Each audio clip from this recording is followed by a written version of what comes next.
Hi, I'm Holly. I got really inspired by watching Jessie's video about her story with ketamine, and I thought I would try and fit some of my story into like a 10-minute video. Because it's I feel like the people who've been through it are starting to speak out now, and we need to warn the next generation, really. The guys that have managed to get out the other side, I feel like it's our duty to kind of tell our story and speak about the truth about it, from that first-hand point of view. So yeah, I'm going to have a go at this. So thank you, Jessie, for inspiring me. You are inspirational, amazing woman. So I formally started, found Ket when I was about 18, 19. So I'd already been addicted to various other drugs for years by the time I found it. And I'd actually moved to Hampshire to move in with my dad from Devon to stop taking cocaine, because I was taking that every day, cocaine and MDMA, and I'd got myself in a bit of a pickle in Devon, so I moved to Hampshire with my dad, and I think it took me about a month to get a job when I moved in with him. So I think I must have been abstinent from everything in that month. Put a bit of weight on and, started to look a bit better. And, but it didn't take long before I kind of got a job at a place called Testo, a company called Testo in Alton. And, after getting to know some of the guys I was working with, I very quickly realised that there was other people like me working there, and there was one guy that was had tickets to Westfest that year, and I had tickets to Westfest as well, and I didn't make the connection between not going to raves and danger places in such early recovery. I don't know how serious I really was actually about stopping, but I just wanted a break, so I had these tickets to Westfest. And he kind of mentioned that he could get stuff. I specifically wanted MDMA for the rave. And before I know it, he was linking me up with his mate who lived literally behind my dad's house. So me and him, I got in a car with him and went off to Borden. And I didn't know this guy. I never met him. Luckily for me, he was a gentle, sweet person who, was just like me and just searching for the next high, so he took me to Borden, and there was this mansion house that had been split off into separate flats, and before I knew it, I was sitting in a room with 10 people all sat around looking drunk. I'd never seen Ket before. I'd never seen what it looked like, and they all looked drunk to me, but there was no bottles anywhere, so I was confused. But yeah, I was around there, and I didn't know that I was sat in a room with the people that were gonna watch my downfall over the next sort of 8-9 years. I didn't know that, but they were cool, and I actually ended up getting given it by accident, because the guy that was serving it up was so spangled that he gave me I was trying to buy two wraps of MDMA, and he gave me a wrap of MDMA and a wrap of ketamine by accident, and I was just upset because it cost less.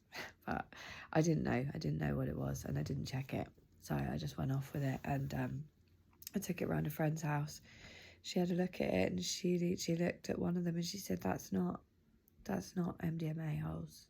And I was like, well, what is it then? And she took the risk, and she tried it, and she said straight away, she knew as it went up her nose, she knew that it was Ket. And I think she'd had previously had a problem with it, and she'd kind of got under control with it, and she's now doing it again. She and I are still very, very close, and she's doing amazing today. So thank God. So before I know it, we're all trying Ket, three of us, and then we're in a car. My friend is driving, having done his first ever line of ketamine, and trying to drive us from I think Alton to Basingstoke, and it was exciting. It was exhilarating, actually. I loved it. I fell in love with it the first time I did it, and I think that I probably still would have love for it if it hadn't made me so poorly. But yeah, I kind of had a bit of fun. I had some fun with it for a year. I think the fun went on for about a year, maybe a bit less. And after that, the problems start. I was already doing quite big lines quite early on, because the guys that I'd been doing it with were a bit older than me. They already had a problem with it. So the size of the lines they were doing was, I escalated to their level really quickly. And the only advice that I was given really about using it was to drink lots of water and make sure you don't swallow the drip.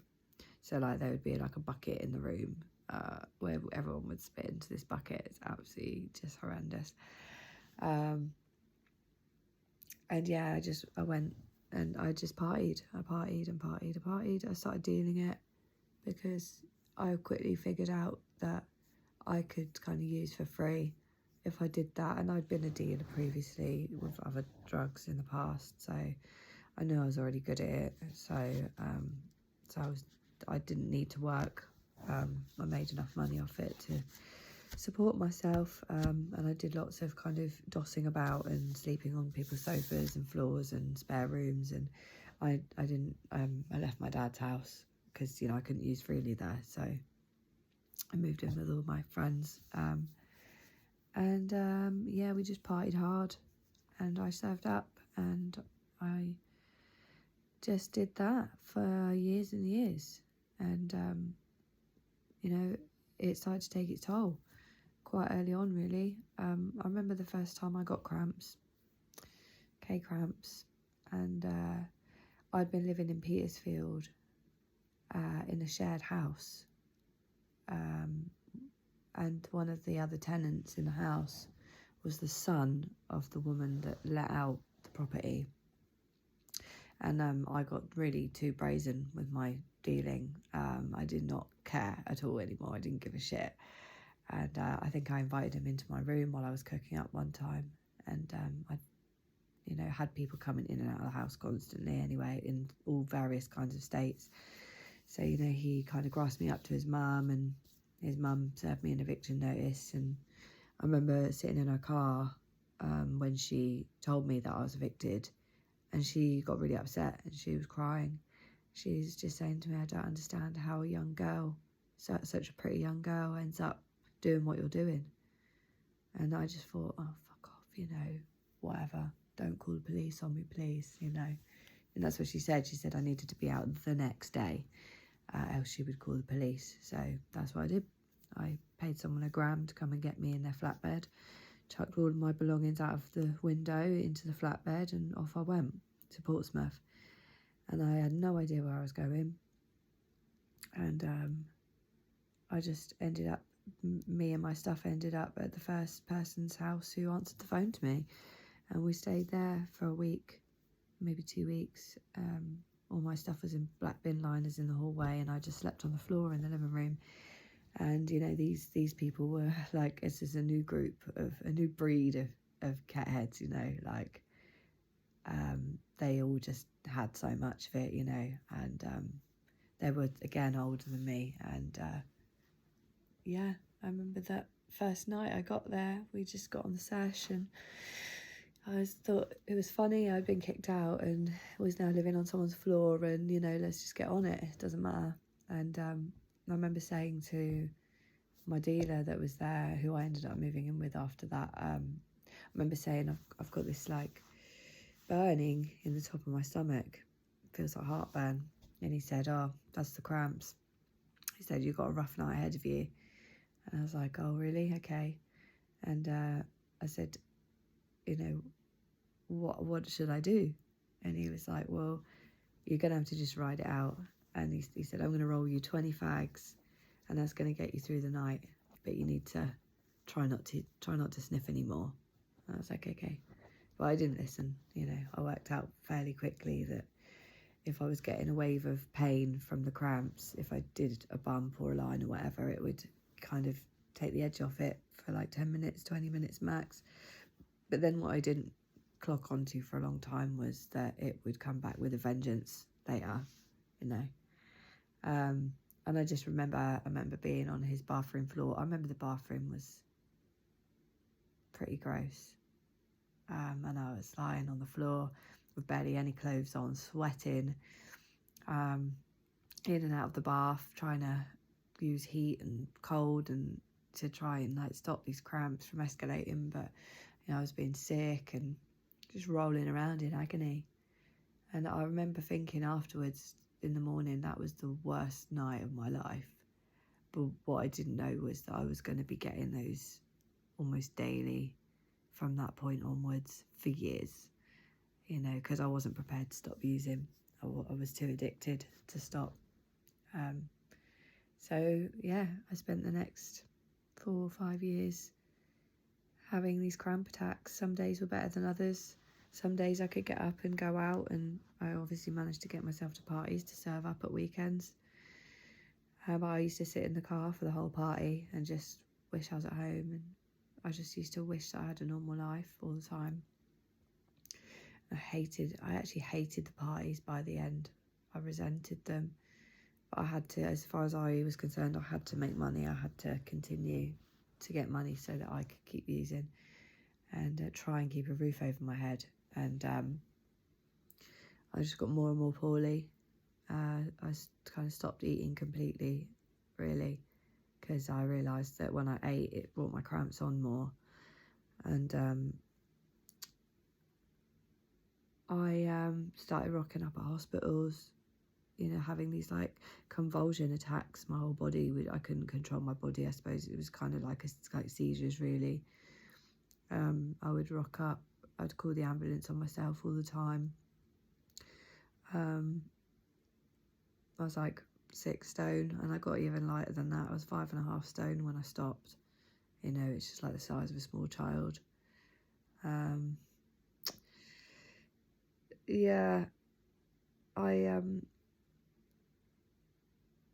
decided to stop sniffing it at one point because I was convinced that the cramps were being caused by the fact that I was sniffing it, and that it was travelling down through my organs that way. Because what I understand is that one of the first organs that it gets to is your gallbladder. And I had friends that had their gallbladders removed, hoping that the cramps would go away, and that it hadn't worked. So yeah, it starts there and it works its way down through your organs into through your intestines, into your stomach, and recrystallizes into all these organs, and eventually ends up in your bladder, where it kind of, you know, scrapes away the wall of your bladder basically when it recrystallizes and it causes scar tissue that makes it shrink. You know, I was kind of lucky with my bladder, but my stomach was getting hit pretty hard. And so I made the decision one day to stop sniffing and to start using it in a different, more inventive way, thinking that I could avoid the cramps that way. I'm not going to talk in any depth about how my addiction started playing out then, because the way I used to, when I started using it in a different way, I got that idea from somebody else. I was dating a guy who was a heroin addict, and he taught me some stuff, and I got ideas, and I engaged in that.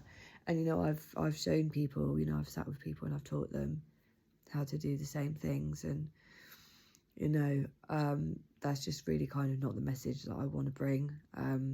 The details of that aren't important. still yet to meet somebody that used it the same way I did, actually. But it was a massive game changer for me, because I've now gone from being this kind of like party drug K-head to basically a junkie. That's how I felt. And, you know, my friends stopped really wanting much to do with me when they started to find out. I hid it for years. I managed to keep it hidden for quite a long time. And, but, you know, as is the case with addiction, I couldn't hide it anymore. I just stopped caring, really. And as my friends started finding out what I was doing, you know, I got a little bit pushed out of my circle, and the only people that I could hang out with or get to take me to pick up, and because I couldn't get a train to London anymore because I was too poorly, so I used to have to get somebody to drive me to go and pick up, and, you know, I'd have to go with people that found that behaviour acceptable, so that would be like other people doing it. So I was like edging myself closer and closer to sort of the world of brown and white and all that stuff, and I was like a bit obsessed with it at one point, and thank God, you know, I never actually took heroin. I would not be sat here if I did, but I didn't, you know. And yeah, I just carried on getting really poorly, and the cramps did continue despite my efforts for it to not be used, like sniffed and stuff. I was just damaging a new part of my body now instead, and still getting the old cramps. But I was like hooked on doing that now as well. So I carried on with that. Yeah, finally, the last place I lived before I got clean was a flat in Midhurst with my friend. She was really into crack, and I was doing what I was doing, and it was just chaos. It was absolute chaos. You know, I like got really, really poorly and was really, really thin. And actually my mum was really worried. She lived in America at the time, and she hadn't seen me for a while, and I hadn't answered the phone, and she was worried I was going to be getting thin. So she'd seen a picture of me on Facebook, and she sent over a NutriBullet, like the blenders. She had it delivered. She found out my address and got it delivered to the house with a load of protein powder and some Complan, like milkshake powders. And I swear to God, I just lived off those for weeks because I couldn't eat solids anymore. I was living on like Frubes. I was just getting like a whole box of Frubes and just like eating them because I couldn't like process solid food because it would just make me too poorly. So yeah, I was having the milkshakes for a little while, and I think that gave me a little bit of life again, and it gave me that last little bit of energy that I needed to make the decision to kind of change my life, really. And I'd been living with somebody who had an 8-month-old child, and I'd built a relationship with this child, and then a friend of mine died in a car crash, and this sort of series of events led to me kind of realising that I wanted more to my life. I wanted children, I wanted a family, I wanted friends, like proper friends, and not to say that those weren't proper friends. Some of them I'm still in touch with now, and they are good friends, but you know what I mean. So yeah, I made the decision to stop. Paid someone £1 to drive me to Devon. Took me to Devon, and I went into rehab there. I wasn't clean when I went into rehab, but I did engage, and I did do what I needed to do, and I couldn't believe how quickly I actually started to feel better. I had been walking around like an old lady for so long, like cramped over, like, you know, bent over, and after 9 days, I could stand up straight for the first time in years. I wrote it all in the diary at the time. I couldn't believe it. Maybe I feel like if I'd known it was only going to take 9 days, I might have done it sooner. I don't know. But my bladder was still pretty shot to pieces. I was still getting up in the night. I got a diagnosis in the end for my stomach. I had stomach ulcers. I was absolutely riddled with stomach ulcers. Like, this stuff was actually just burning holes in my stomach, my upper abdomen kind of area, and it didn't take long for them to heal when I stopped using. Like, I stopped using everything. I'm abstinent from all substances now, and yeah, I got better really fast. I was one of the lucky ones. But in contrast to that, I got diagnosed with a secondary kind of illness over my addiction issues, and that was chronic migraine. So this is the bits that they don't tell you, that no one kind of knows, you can't possibly know about until you're there. But I was getting these, I got this horrendous migraine on the day I got clean. Like, my body was saying, like, you've pushed me too far now, that's it, we're done, and here's a consequence for you. And I got this awful migraine. I was very sick, and I had those migraines every day since, every single day, from the moment I woke up to the moment I went to sleep. And I've been through the rigmarole with it, all the different diagnosis pathways, all of the ENT kind of sinus related cameras, and nasal sprays and beta blockers, and amitriptyline, which is what I take now for it still. I've had Goni injections, I've had Botox injections all through the NHS, and none of it really truly works. The neurologist said that it was a type of headache known as medication overuse headache. So it's a direct consequence of my using, from kind of using a disassociative, anaesthetic kind of painkillery kind of drug every day for 10 years nearly, in huge quantities, like I was doing like a quarter litre a day for quite a long time. That's like 12.5 grams a day. And so now I'm getting a rebound, like a rebound headache. So like they say that could go on for 20 years or might not ever stop. And I have some acceptance around that now. But it's a constant reminder, like, because my migraine's triggered by certain things, other than just waking up in the morning, like going out partying, like getting too overexcited, adrenaline, staying up too late, going on roller coasters, going to gigs, stuff I love doing, getting upset. Like, when I cry, it triggers my migraine, so that's really like rubbish. And yeah, it's just that constant reminder that I can't enjoy that normal stuff like I could be, because of what I did to myself, and that will probably go on for the rest of my existence. And those are my consequences, and I accept them. I feel grateful every day that I've got my own bladder, that my stomach, I can actually process food, and that I can stand up straight. And actually, I'm quite able-bodied now compared to how I was for such a long time. People like going out with me now. I always bail early, but I'm not a liability today, so it's great. I do still go out. I DJ well into my recovery. Make music. I still love music, and I still love raving, and I do still go. But I waited a long time before I kind of got back into the party scene. I waited till I was clean for a fair bit of time. So I'm going to be celebrating in January. I'll be celebrating 9.5 years clean. So like next July, it'll be a decade I got clean, which I'm really proud of.